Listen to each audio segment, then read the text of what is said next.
Go live. Assalamu alaikum wa rahmatullahi wa barakatuh. So we'll be studying, inshallah, Taharah today. Okay, entire screen and share. No, this would be wrong. Stop sharing. Yeah.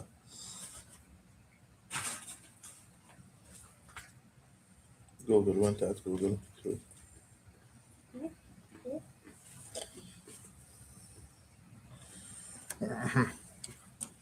Share and Windows and where is it? Yeah, this one.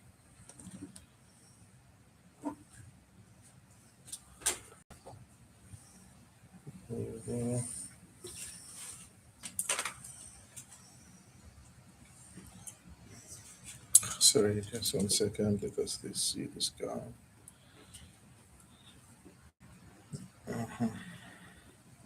هذا شايفه هاي يقول لي الاصفر هذا بحكي لك عنه. Okay. Why should we purify ourselves? Why should we make wudu or take a full bath? Because Allah subhanahu wa ta'ala, number one, He loves those who repent to Him and those who purify themselves. So this is the Quran. If we are people of purification, which is the habit of Muslims, then this is something that Allah is happy with and pleased with. And there is a direct command that when we intend to pray, to offer salah, then we have to do certain things, a specific way of purification. All believers, when you rise up for a prayer, these are the basics, okay? The minimum that you can do. Wash your faces and your hands up to the elbows. Wipe your heads and wash your feet to the ankles. And if you are in a state of full impurity, we talked about that, janaba, then take a full bath. So these are four basic things that we must do. The minimum for wudu is to wash face, arms, wipe over the head, and wash the feet. If somebody is wearing socks and already you're not made wudu and put on socks or boots, then you can wipe over the boots instead of washing the feet. Is it clear or I can make it bigger? Too big. Just too big. Too big? Okay. There you go. That's good. Brian, is it clear? Yeah. You can see it. Okay. اقرأ لن أنادي عليك. Okay, so how many of these pillars are here? 4. But the scholars add another 2. One before it and one after it. The one before it, they say intention. Intention. So the school of thought that I follow, mainly we grew up in Jordan and Shafi'i, they say the intention is a must in every act of ibadah. You must renew your intention that you are doing this purification or salah or fasting for the sake of Allah. So always they put it number 1 as a pillar. So if somebody is not doing it for the sake of God, of Allah, then that will not count. Some other scholars, like Hanafi, which is the majority of the community in Pakistan, they say it is recommended, but it is not required. Because the act itself, if you are conscious of it, then it is the act itself, you are doing it, you're not for the sake of Allah. So they add intention. So number 1, intention. Number 2, washing the face. Number 3, washing the arms to the elbows. Number 4, wiping over the head. The last one that is mentioned in the verse is washing the ankles. But they add a 6th one. They say you do them in order. You do them in order. So if you miss one part, you go back and you start from there and you continue. So somebody washed the arms, which is a common mistake, then forgot the face. In that case, you go back to the face, then you wash the arms again because you have to do them in order. You cannot say, oh, I did the arms. We say, no, but it was not in order. So you go back, you do the face, then you do the arms, then you wipe over the head, you do the feet. Okay? Or somebody started by washing his feet. Somebody started washing his feet by the sea. Let's say he was playing by the sea, the ocean. They said, yeah, my feet are washed now. Let me wash my face and arms and that will be wudu. Tell him no. Number 1, you should have the intention. Number two, you have to do them in order. So start with your face, do your arms, wipe over your head, then wash your feet. Then that will be wudu. This is the minimum. So if the water is very cold, if somebody is in a rush, I tell the kids, like, your family is waiting for you in the car, and you have to do wudu purification quickly and leave. You cannot do everything three times and rinse the mouth and the nose and the hands and do the ears. And these are extra things that you can skip out of necessity.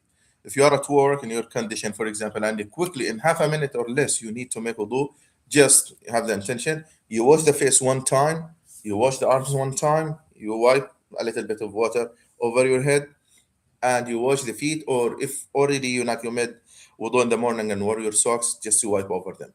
So you'll be done in this wudu in 20 seconds or less. So this is why we should know the pillars of wudu, because it helps us go faster. If somebody forgets something, oh, I forgot to wipe over my ears. So it is sunnah, it is secondary. You are fine. It is sunnah. We should do it, but if somebody skips it, somebody forgets, we say, just, you are good. Just go pray. It will be fine. If it's very close interruption, we say, just put some water and wipe over your ear and you're good to go, because it's a short interruption. Another verse, Allah doesn't accept the salah until wudu is done. Allah will not accept the salah, the prayer of one of you, if he breaks his wudu, if he doesn't have prayer, until he makes it again, until he purifies himself. And Allah doesn't accept charity by stealing from people. Allah doesn't accept the charity by stealing from people. Another about the purity, about how to purify ourselves after the bathroom. It's very important to purify ourselves after the bathroom. The messenger once was passing by a group of by two graves or a cemetery, and he pointed to two graves and he said, "These two dead people are being punished, and they are punished for something that would be easily avoided if they intend to do that. Easy, it can be avoided. One of them doesn't keep himself clean after urinating. The other one causes troubles between Muslims. He tells tales and spread, like fitna and the troubles between Muslims. He tells this person that person said something bad about you, that person. So people start fighting because of his, rumors and what you call it, daily tales or storytelling. So they could avoid it, easily. So we have to clean ourselves when we go to the bathroom. Make sure that our bodies are very pure. What is the continuation of this hadith? The messenger, out of his mercy, he found a branch of a palm tree, a branch of a tree, palm tree. He took it, he picked it up, he split it. It was green. He split it into two. It's easy by his hand. He broke it by his hand or knife. And he put one half on this grave, one half on this grave, and he said, I hope that Allah will not punish them as long as these branches are still green. Okay? Out of his mercy. Now you go to some Muslim cemeteries and you'll find them planting trees based on this hadith, which is not correct and accurate. Most likely that was a special case for the messenger, more than people having some greenery. You go into some Muslim cemetery putting green things on the grave, sometimes the trees, in many cases these trees, the roots go to the dead body and crack into the graves, etc. So, but they quote this hadith that the messenger put green and he said, I wish that Allah will not punish them as long as they are green. So it doesn't mean that anyone who has a tree beside his grave or there is a grass, he's not going to be tortured. Anyhow, so this is just an introduction about the purity. What is fiqh? You will hear this word, fiqh, because we have many disciplines. Like when you study a language, you have, a grammar, you have syntax, you have whatever, what you call it, translation. There are different disciplines. So fiqh, this one, basically the linguistic meaning is understanding. But now, if you hear a course of fiqh or online fiqh, usually it is about the practical side of Islam. So it's not about the faith. It's not about the faith, the principles of or pillars of Iman. It is about the pillars of Islam, how to offer your prayer, how to observe fasting, how, which is the matter to what people usually they need in everyday life. So it's not about the faith. Usually they apply it for the practical courses. So how to do wudu, how to pray, how to fast, how to do hajj. These are courses will be like under the umbrella of fiqh. When they go to universities, they will teach them like fiqh one, fiqh two, fiqh three, like that. And they go to fiqh transactions, which is in depth, like transactions. But fiqh means the practical things.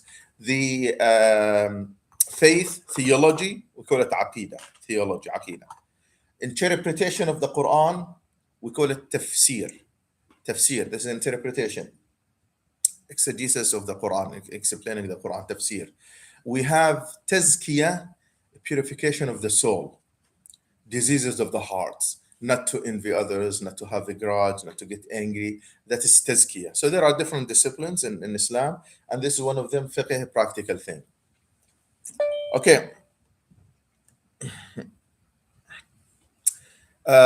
What is tahara? Tahara means purity. I'm not sure. Are you look? Oh, sorry. I would have. Yeah. Okay. What is tahara? Tahara means purity. So what we are studying now from fiqh, we narrow it down. We're going to tahara, purity. It is about cleaning our bodies and preparing ourselves to offer salah. So this is tahara. Tahir, it is a name. Tahir means pure. Tahir, tahara, pure. Tahir, tahara. Usually, we start talking about uh, the types of water and sources of natural water because you love natural things, natural water. Number one, and the main source is the rain. And usually they put lakes, rain and lakes. I should have added lakes. You have sea and ocean. It is natural, although it has salt. Although it has salt, but it is not added by humans, so it's considered natural. Okay, in that case, so not say humans, if I bring a cup of water and add salt, this is my problem. So it's not natural. But this one is natural. A river, even if the river is muddy or leaves fall in it, change a little, still it is natural. No human change it. You can make wudu from it. I went to Mississippi that day with my son, and two months ago, I guess. And it was running the Mississippi, and it is like muddy, It's very muddy. So can I make wudu in it? Yes, it is still natural. No human added anything. Okay. Well, water, spring, snow, and hail. These are the main. So you can put it rain and snow and hail, just one. Then water that comes from the ground or surface water, whatever classifications. But this is we keep the original one. What are the main parts or fard of wudu? The minimum that you can do. This is what we counted at the beginning. Niyyah, and at the end, doing all of that in order. Between them, washing the face. From here, the line of the hair, whether you have hair or not, I started losing my hair, or under the up to here, not the chin here. You go up a little bit. This is the end of the face, up to here. Even sisters when they wear hijab, some of them accurate because this is the neck. This is the end of the face and the beginning of the neck. So you'll find them putting it like that, covering because this is the neck, not the face. So up to here, the bottom, and from ear to ear. So all of this is the face that we have to wash and wudu around the ain, the eyes, these areas, all of that to be washed. Then washing the arms to the elbows, and arms is started from here, tip of the nails all the way to the elbows.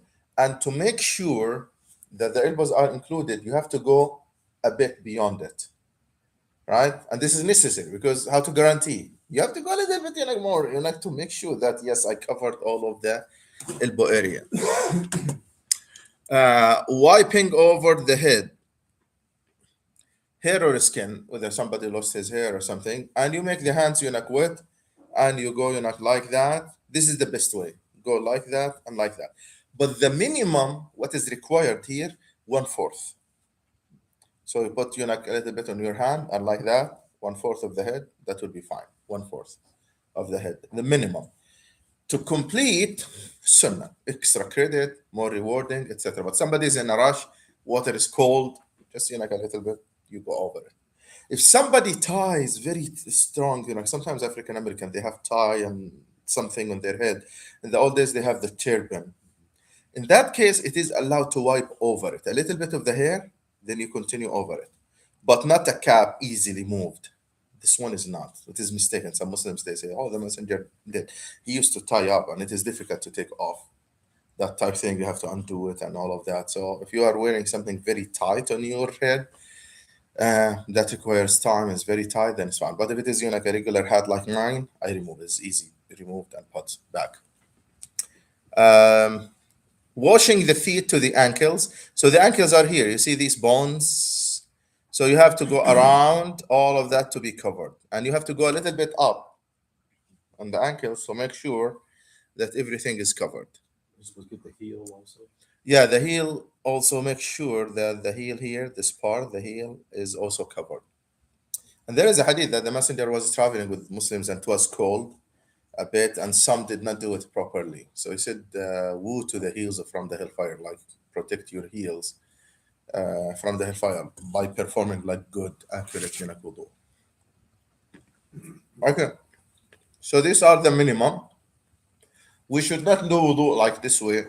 We have to do the full one, washing hands 3 times, rinsing the mouth, the nose, doing everything 3 times, all of the hair, the ears, you know, doing other things like between the fingers, um, using siwak or toothbrush. All of these are extra sunnah. Doing the prayer, saying Bismillah in the beginning. After we finish, we say Ashhadu an la ilaha illallah, Ashhadu Muhammad abduhu rasuluh. All of these are extra, but these are the basics. You can do everything one time, one time, one time. Your wudu will be valid. Okay. Any questions so far? Okay. Is cleaning after answering the call of nature, urinating or defecating, obligatory? Yes, indeed.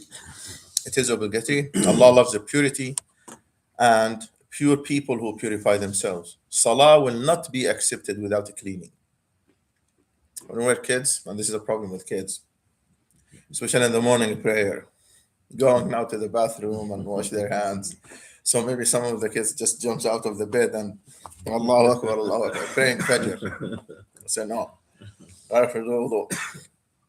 There is a punishment in the grave for people who don't. Number one, purify themselves after answering the call of nature. So there are 2 things that you have to pay attention to. Number one, purifying ourselves, answering the call of nature at least 3 times, using tissues after at least minimum 3 times. If needed more, then you keep doing, but at least minimum 3 times, or using water or both. Number two, those who don't protect themselves from the impurity, najasa. Impurity, opposite of tahara, impurity, najasa. Najasa. Those who have the urine, for example, splashing back on them. Urinating, standing against the wind. The wind is blowing this way and urinating, and some of that splashes on them. Or while they are standing and they don't pay attention and the urine splashes back on them. And sometimes I use sometimes it depends on the situation, urinal while you are standing. Sometimes they have these they put the plastic or something with a spiky thing that prevents the urine from spilling. They do it for cleaning purposes, so to keep it clean, but Islamically this is good because it prevents the urine from splashing back on our clothing. The best practice is to do it while sitting. And that was the habit of Rasulullah sallallahu alaihi wasallam. Although it was narrated that one time he did it while he was standing. One time he was visiting and he did it while he's standing. So some scholars said out of necessity because it was very filthy to go down.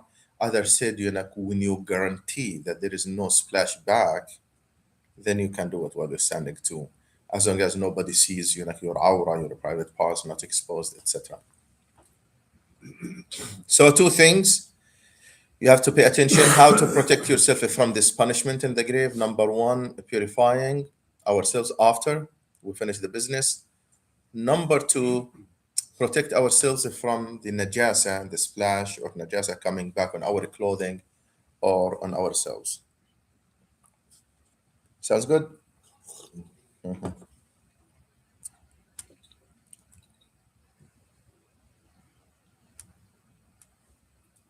Okay, how to purify? Yeah. Stones. Oh yes. How to purify the private parts after answering the call of nature. Number one, washing or wiping at least 3 times. If you do both, that will be great. The best practice is to use water after wiping with bathroom tissues or stones. Kids start laughing. Stones? I said yes, stones. Number one, not a sharp stone, like a stone that is a flat. Last time I went to Jordan, I did it. I did it, like with stones. I was walking with my cousin. My cousin lives in the desert, at the edge of the desert, and we went on a walk. We had the dinner just before Maghrib, so it was nice, weather. I recorded something planted from the desert on my channel, I did it. So we started walking, and we walked and we socialized. Then we have to go to the bathroom. Now he doesn't have a bathroom. We have to do it, outside, and you have to find a corner. So there was an old house, that half, collapsed or almost.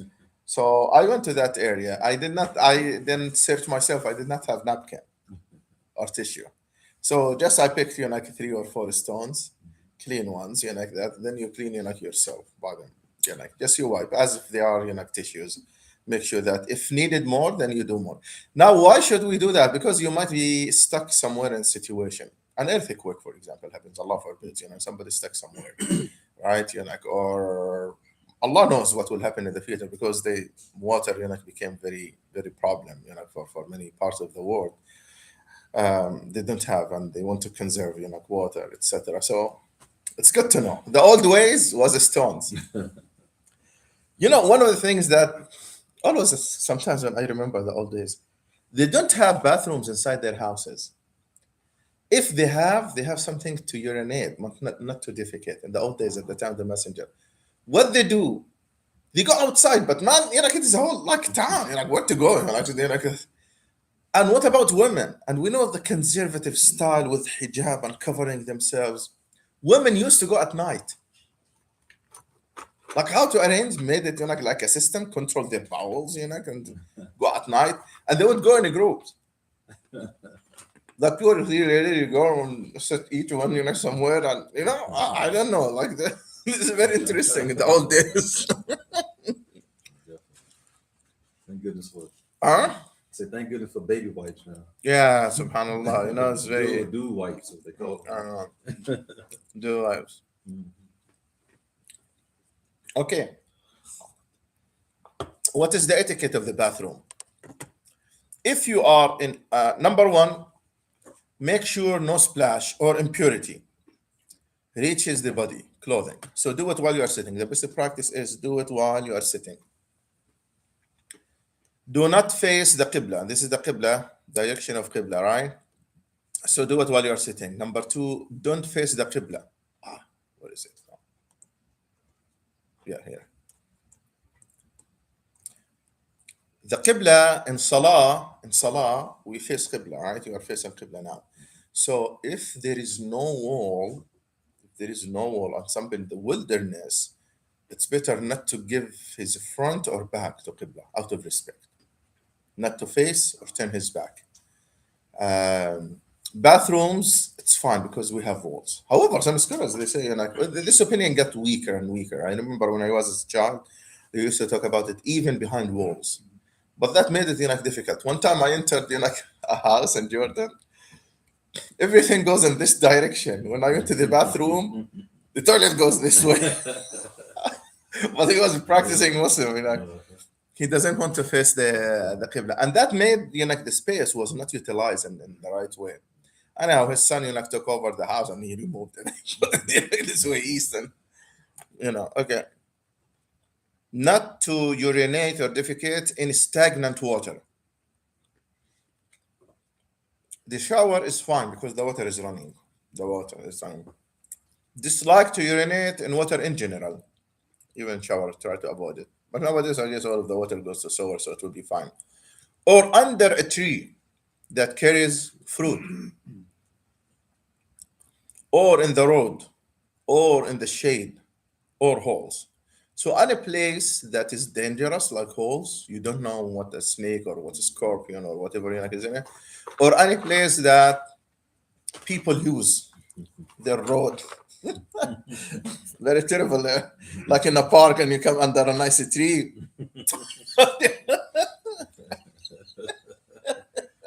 You know what the messenger says, sallallahu alaihi wasallam?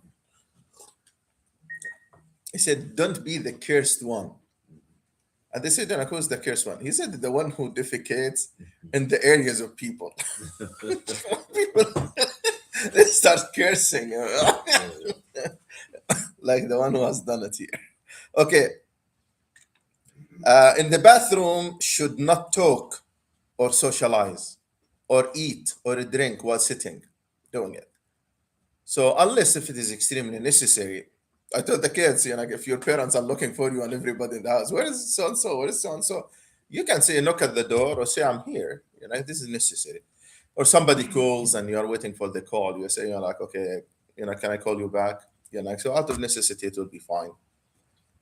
Not to look at, touch, or spend a long time. So not to look at or touch the private parts unless if necessary, or somebody's checking himself, etc.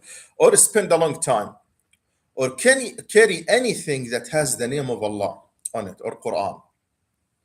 Not to take Quran or anything that has the word of Allah on it. Cell phones are exceptions because texts are just numbers inside the phone. When you close the screen, turn off the screen, then everything goes into numbers. One time I was in the traveling and I have my backpack and I have Quran, physical Quran, and you have to go to the bathroom now. You cannot leave it. So you're in the toilet. So I try to keep it, as far as away from the toilet. So I put in the corner, out. Some sisters carry a necklace that has Allah, for example, the name Allah. You should take it off. The messenger used to have Muhammad, Rasul, messenger, Allah. Allah at the very top on his name. And he used to stamp the letters, in the other. So Muhammad, Rasul, Allah, Allah at the top, Muhammad. Um, and it was made by African to the messenger. They say the messenger benefited from the African culture in the rings and also the habit of the diplomacy and politics, the ring. And the member, where I deliver khutbah al-Jum'ah member, also it was a Bassinian thing. And he benefited from other cultures. So that ring, the messenger passed away, and Abu Bakr, the next caliphate, Abu Bakr, he took the ring. Then Umar took the ring after him. Then Uthman, it was finally in the hand of Uthman, the third Khalifa and the third Caliphate. So it survived for years. And one day Uthman was by a well in Medina, in the south of Medina, Masjid Quba, beside the first masjid that was established in Medina. And he wanted to go to the bathroom and he gave it to his servant. He did not grab it well and it fell inside a well. They call it the well of the ring up to now. Not the ring of the Lord, the Lord of the Ring, the will of the ring. And they pumped the water for 3 days and they sent somebody searching for it. They did not find it. Up to now, it's missing. Yeah. I'm not sure if it decomposed because of these years, 1,400. Made out of silver. It is made of silver. Yeah, silver. Nigga, He's planning to go. nigga, He will go and dig for it now. They closed because it is a dry well. They close it, but on the tires, because right there behind them on the mosque, they expanded it. So right there, I showed it to my kids, and it is covered with tiles. Okay, so not to take anything that has the name of Allah out of respect. Some scholars say don't face the sun or the moon, or give you back to it if it's over. Some scholars, not all of them. Not to take off clothing until reaching the floor. Keep the private parts covered. Nowadays, make sure that the bathroom is locked. If somebody is using urinals, make sure no private parts are not exposed for kids. So it was their habits in the old days because they do it outside in the wilderness.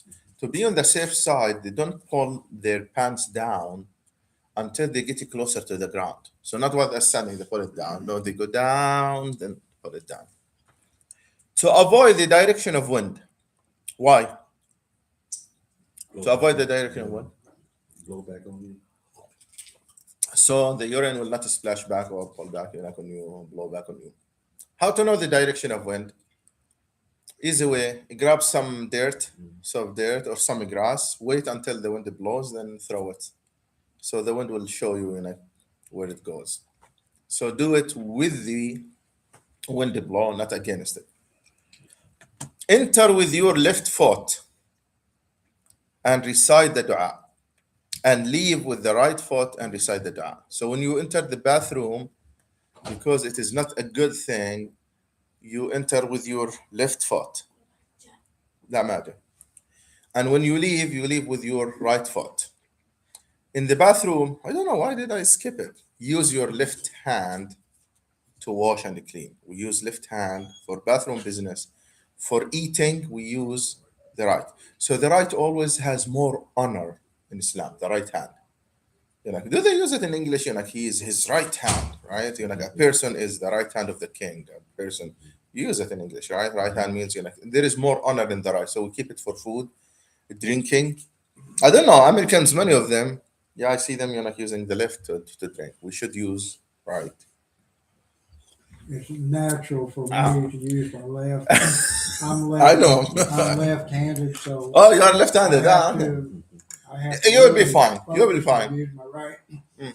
And the first time I was in Gambia to see my wife, we were having dinner with her brother's mom, and they all eat out of one big same bowl. Yeah. And I Okay. was there with my left hand. And they're like, no, you can't do that. You gotta eat with your right. Because they clean themselves with Yeah, the their left. hand, Yeah. and they eat with their right. Mm. It's not that amazing how the Islamic culture is spread even in Africa. Subhanallah. This, bathroom left and good things with right hand. So the messenger would use right hand in everything. However, if somebody's left-handed like you, are fine. Okay. So I have one of my sisters is left-handed. I remember my mom, when she was a child, she would put a sock in her left hand to force her to eat with her right hand, eating, only eating. Now she does everything with her left hand. Now, when it comes to eating, she uses her right hand. Even feeding her kids, it became her habit, like to eat with her right hand. And everything else, she's left-handed. Oh no! So my mom invested in it, like because she was serious about That was it. my mom too. She was left-handed. She left-handed. You know, she was born in 1922. Back Well, then, left-handed wasn't okay. Yeah. You'd be right-handed. Force you. So they tried. They forced it. They tried to force her to be right-handed, but she only had 2 fingers and a thumb on her right hand. Really? Yeah, Oh, I don't know that they would force Oh it. yeah, they were forced. yeah, they forced you. Oh, okay. My mom did not force in writing. I encourage my daughters now and all of my kids, to use their right hand. So if they grab, the fork with the left hand, I say right hand, and they use this, with the flip. They use both because kids cannot use. So when they do anything else, it's fine. But when it comes to food, I encourage them. I did not put any socks in any of my kids. uh, My daughter's also left-handed. When she was 1 or whatever, we would put a fork in her right hand. We'd give it to her in her right hand, and she would just intentionally Switch it. put it to her Wow. left. And we'd take it away, and we'd talk to her for a second. We'd give it back to her right hand, and she would switch it again. so how? Yeah, That's see, how we it's just discovered. natural. I mean, Yeah. I can't write right-handed. Yeah, No, it's right, natural. left-handed. Of course, I can eat right-handed, but it's not Yeah. natural. I know, just food. If somebody can. If it is difficult for someone like you, challenging, growing, all of, alhamdulillah, inshallah. You do your best. If something simple, you do it. But if you control the cup because you don't want to spill, etc., understand that. And Islam is not a burden. Islam teaches people, good habits without like pushing so much on them. And this is one of the etiquette, not obligatory. Although again, some people take it seriously, but is it part of Islam, like pillar of Islam? No, it's not among the pillar. It is an Islamic etiquette. It is nice. So if somebody doesn't do it, you get a reward for it, inshallah. Okay, we said the last one not to take the Quran or okay. So any question about this first course? Okay, let me give you the second one.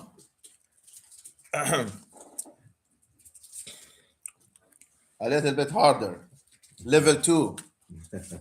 Level 2. Here you go. So we graduate to about Level 2. 9 years old now. The text originally, I made it a Q&A. I write it.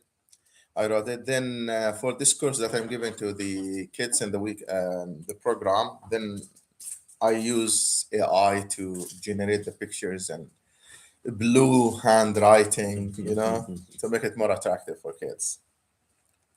Okay, I'm sorry for that. But the text is originally for adults, for like simplified for young people and also for adults. Bismillah. What are the four types of water that we can or cannot use for wudu? A pure water and purifying you can use to make wudu. Number two, a pure but not a purifying. This is confusing. Next, a pure but disliked or it is harmful. Impure and not purifying. So pure and purifying is the plain water, the natural water. So you can make wudu. So it is a pure.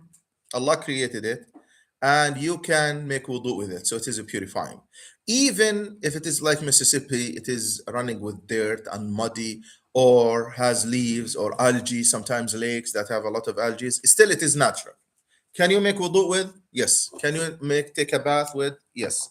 So if you are in the sea and it has some salt, you can do wudu. It's fine. The ocean water is fine. You can use to make wudu. So this is the first type, pure and purifying. So it is tahir. Tahir means pure, and mutahhir. Tahir wa mutahhir. The first one, pure and purifying. Number two, pure but not purifying. Pure, you can use it to wash your car or your house or something, wash your clothing, but you cannot use it to purify najasa. Used water for wudu. So somebody made wudu and the water is pure. Use it to garden to water your garden. It's fine, but nobody else can use it again to purify himself or to take the water, the bath water, and use it. You can use it for house or anything, or water that is mixed with other things that are pure, like perfume, cleaning products, or juice.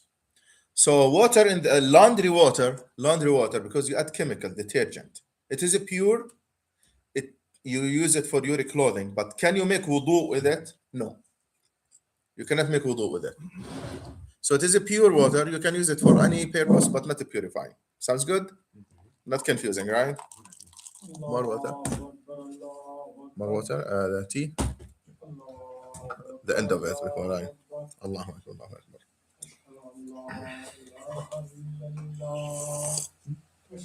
Oh, okay, very sweet. Tomato and some more tea. I drank before I came to skip here.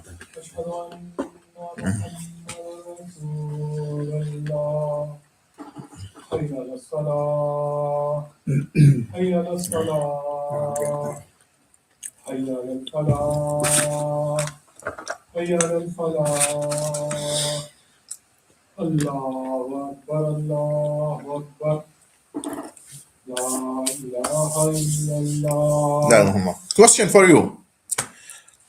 If somebody has intercourse or ejaculations or wet dream or something, he has to take full bath. Okay? He's using now shampoo or conditioner or body wash or etc. Right? Which one Islamically it purifies his body? The water that is mixed with soap or shampoo or body wash, or the pure water? Pure water. The pure water. So the last time you are in the bathroom, when you rinse your body after using all of the shampoo, all of that, rinsing the body with the pure water, natural water, this is what counts Islamically for janaba. So the bathtub sitting and have all of the soap and sitting in the bath is not recommended Islamically. We prefer the standing shower, which use this water. You use like scrubby for the whatever detergent you use, body wash, etc. Then at the very end, you open the faucet, you take the final rinse. That is the purification. That is the pure water. Before it, it is pure, but not purifying. So if you have no shower and there's only a bath, take wudu first before you get in it. After you finish. what if it's got, you know, You can, but you don't want najasa. And Shafi'i madhab, our school, very strict about wudu. You need the order, even when you are in the bath. You remember the order we said you're not wash the head, then arms, then you have to do it in order. right? But So you can use it. what I'm saying is, if you've run a bath and there's only, for some reason, you can only do it once. Maybe it's a So you tier think in one. it. You think in it, right? Bath. Before you get in it, take full wudu before there's any soap or anything, and then you get in and use the soap and drain the water away. That's good. Okay. And make sure you don't urinate. Yeah. Okay, yeah. In that case, yes, it will work. So tap water is considered pure water. Pure water. No humans intervention. No humans intervention. Even if it is the lake and has algae and the mud and all, it is natural. No humans added. Fluoride and chlorine and a million other chemicals. It's very, yeah, this is unique. So adding a small amount, like a chlorine, without changing the color, the taste, the smell, still is pure water. Okay? So doesn't change drastically the taste, although the salt gives a little bit of taste, right? But still we call it water. We call it a pure water. If someone adds more, like a little bit of juice that changes smell, gives us like becomes a little bit juicy, no. Or bucket of water in the old days. Nowadays everything we have bucket, but remember all days they have buckets in their houses and containers. Somebody has some perfume inside the container, and it has very strong now. You smell it is water with perfume, like detergent. No, you cannot make wudu with it. You can use it for your clothing for any purposes, but for wudu, no. Okay. I like the washing machines because the final round in the washing machine it gives a pure water to rinse the detergent. That is the purifying. That is the purifying part. Okay. A pure but disliked or harmful. If there is any problem in the water, like water is not pure, they feel that there is a disease in it or something, then still you can make wudu, but it's not recommended. Like Not- the river in France that for a century nobody could use. That water it's a river, but it's also very Yeah, it is disliked because there is possibility of a problem of something, disease. So in the old days, they used to warm up water by using brass, containers, copper containers. They say the rumors in the old days, or whatever, they say that it causes leprosy. So this is disliked. So in Shafi'i madhab, they say, like water warmed up in coppers, containers. Okay, here is the challenge. Impure and not purifying. Water that is mixed with impurity, najasa. Okay? That changes its color and or smell and or taste. Sounds good, right? So somebody has water and there is a dead animal in it, a rat or something that changes the color or the taste or the smell. So far it's good, right? Now, if the water is huge, there is some leniency if the color doesn't change and the smell doesn't change and the taste doesn't change. But if it is a small amount, even a small amount with impurity will render it impure. so a rat Okay. falling into your bucket of water, if that is impure. Yes. A rat falling into a lake. That will be tolerated. But on one condition that nothing changes. So if there is a drop of blood falls in this cup, doesn't change anything because it's very tiny, small amount. This is impure for wudu. We're gonna do wudu. Although nothing changes, but a drop of blood in a lake, it is tolerated. How long? What is the line between small and big? So it is around 60 gallons. So 60 gallons or less, this is small amount. So any drop of impurity falls in it, this is impure. This is specifically in Shafi'i, in our school, also in Malaysia, Shafi'i. Other scholars tolerated it. So some other scholars tolerated. Why? Because the Messenger ﷺ said, if the water is too qulla, he used old containers. If it is too qulla, huge amount, then it remains pure, and nothing can render it impure. because of this hadith. This is why they made this specific, 200 liters or something. Okay, so this is a challenge. So in the ocean, all of these ships that dump what you call it, dirt water and sewer water and all of that. If you are away from nothing changes, you are fine. And you can eat the fish too from the sea because the taste, the color, the smell doesn't change. These are the natural ways. Sounds good? Going to another part. What are the secondary parts or sunnah of wudu, extra things that you need to do in wudu? Bear with me the last 2 seconds. Saying Bismillah in the beginning. Washing the hands first before inserting them in the container. In the old days, this is their habit. They do wudu not from a faucet. They have a container. Number one, they pour outside. This is the etiquette. You pour outside, they wash their hands. Then they insert their hands in and take for wash. They insert mouth. They insert their hands. They used to use less water. At the very end, you can pour on your feet. So Bismillah, say it. Wash the hands before inserting them. Rinse the mouth is sunnah. Inhale and blow the nose is sunnah. Wipe over the entire head. Should have entire head is sunnah. Wipe the ears in and out, the outside, in clean water. Sunnah. Insert water between beard and between your hands, between your fingers and toes is sunnah. Starting with the right. So which arm to start with? Right has a preference. This is sunnah. If you do the other way around, it will be fine. Washing 3 times is sunnah. The messenger did one time. He did two. He did 3. Always the head one. The head is only once, always. And the ears once. Doing wudu without interruption. Don't, it is sunnah. Don't have a call washing the face, then the phone rings and if the face dries and you want to wash your hands and you realize that the face dried, the organ before it dried, then you have to start over because this is a long interruption. Okay. What is the dua after the wudu? After you finish wudu, أشهد أن لا إله إلا الله وأشهد أن محمدا عبده ورسوله. Shahada. أشهد أن لا إله إلا الله. The 8 gates of Jannah will open. The 8 gates of Jannah is open. Very easy. So every time you do wudu, do shahada. أشهد أن لا إله إلا الله. Some scholars do وحده لا شريك له وأشهد أن محمدا عبده ورسوله. The 8 gates of Jannah will open. If somebody washes the face, all of the sins that he saw with his eyes will fall down. If he rinses his mouth, all of the sins that he said will fall out. If he washes his hands, all of the sins that he touched or did will fall out, wash away. And if he washes his feet, all of the sins that his feet walked to, he walked to the wrong place, will wash away. So there is a great reward in purifying ourselves. Okay, let us stop here. Oh, the bathroom, when you enter, you say, Bismillah, Allahumma inna a'udhu bika min al-khubthi wal khaba'ith. I seek refuge in Allah from the jinn, males and females.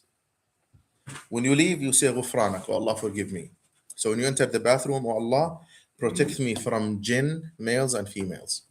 Okay, this is dua for the bathroom when you enter with your foot, left foot. Okay, take one of these. Which one you like? Take any. No, are they different? Oh, yeah, they're different. Grab one, unless if you are natural like a brother of Brian. I'll take one. Okay, take. Where'd you take from? Check. Take it when you're. Smell. You got from Jordan? Yeah, all of them from Jordan. Yeah.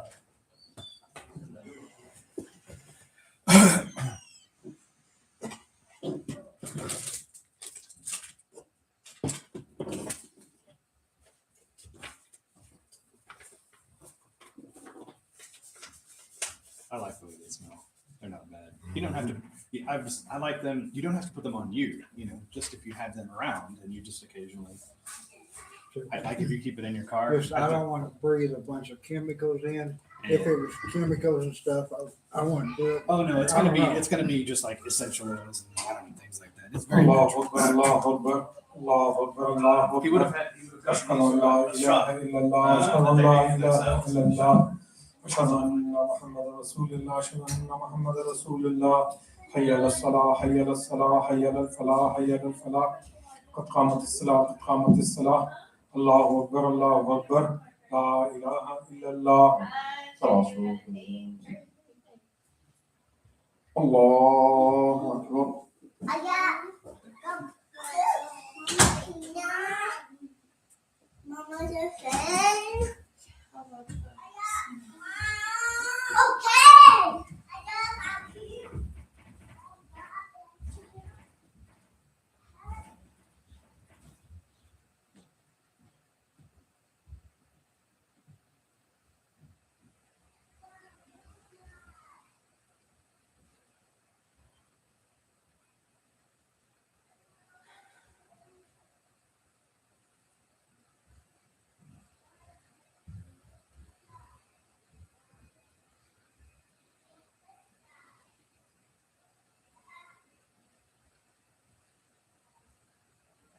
الله أكبر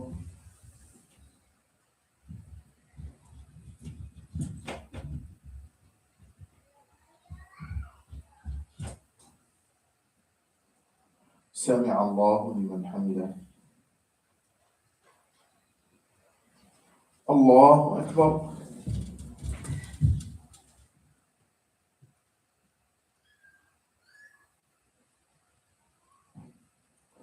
الله أكبر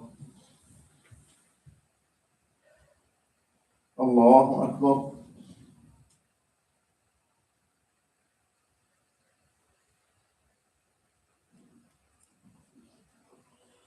الله أكبر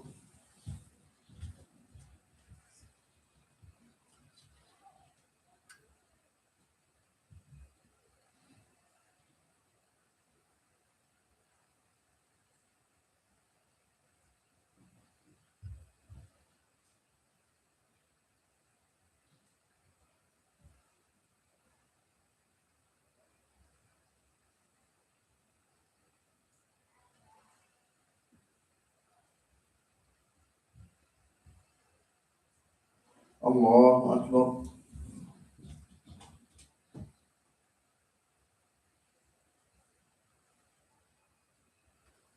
سمع الله لمن حمده الله أكبر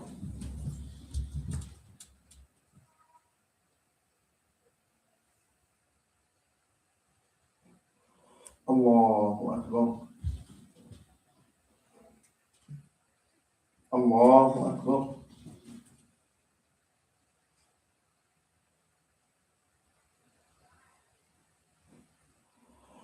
الله أكبر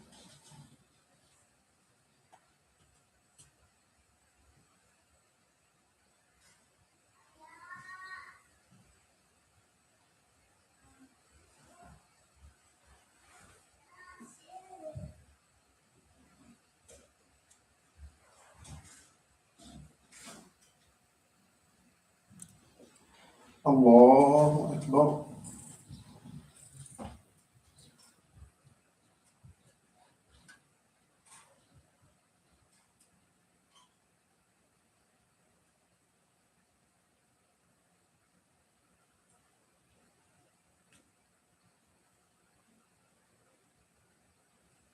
الله أكبر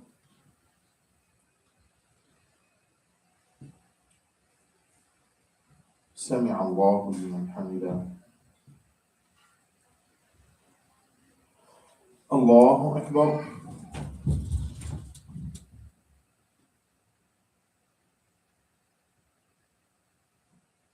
الله أكبر الله أكبر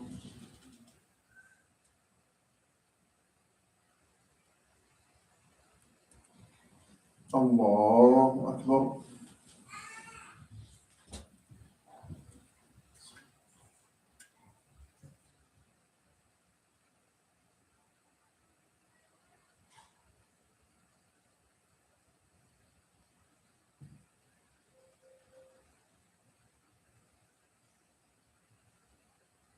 الله أكبر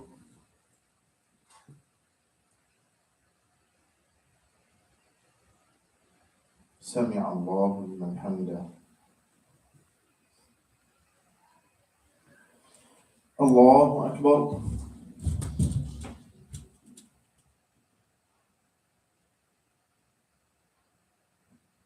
Allahu Akbar. Allahu Akbar.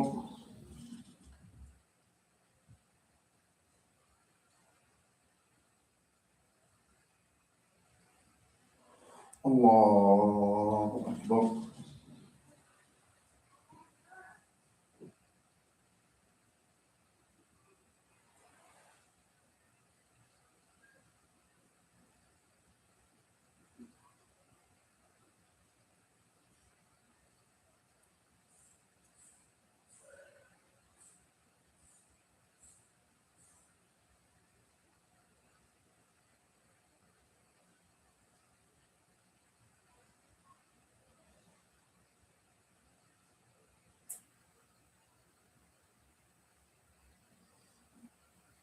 السلام عليكم ورحمة الله. السلام عليكم ورحمة الله.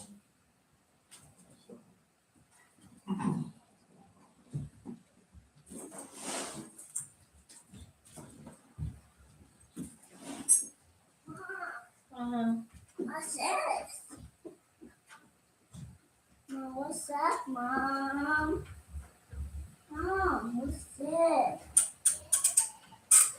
Mom, what's up, Mom? What's this? Mom, what's up, Mom? Buggy. Buggy?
Being a teenager at 19.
Alia?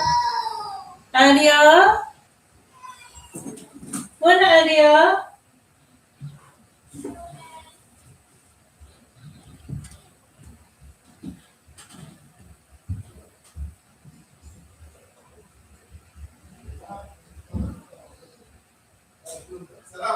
Salam.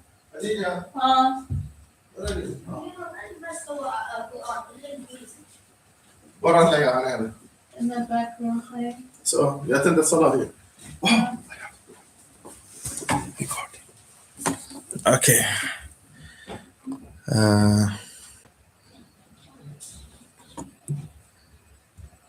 Edit.